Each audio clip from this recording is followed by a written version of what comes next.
তালেব 6 বছর 6 মাস বয়সের থেকে 6 বছর 6 মাস বয়সের সময় দাদা মারা যায়।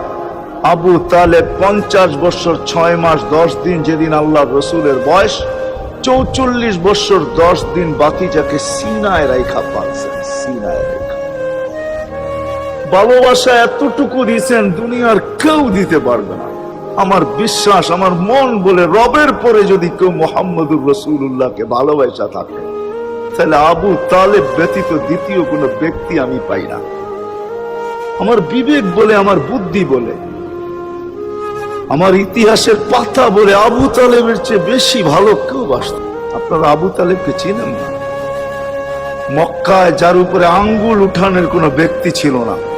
মক্কা ভূখণ্ডে, আরব ভূখণ্ডে, মক্কা তো দূরের কথা, আরব ভূখণ্ডে কেউ যার উপরে আঙ্গুল উঠানোর ক্ষমতা ছিল না। খারাপ দৃষ্টিতে যদি আঙ্গুল উঠাইতো তো পাঞ্জার থেকে সাথে সাথে পৃথক হয়ে যেত। এরকম ব্যক্তিত্বের মালিক 4টা বৎসর বাতিজার ভালোবাসায় পাতা চাবাইছে, অবরুদ্ধ জীবন কাটাইছে। ওলামাকে জিজ্ঞাসা করে, অবরুদ্ধ জীবন। আবু তালেবকে অবরুদ্ধ করবে মক্কায় কোনো ব্যক্তি? মক্কার মাটি এরকম সন্তান জন্ম দেয় না, প্রশ্নই উঠে না।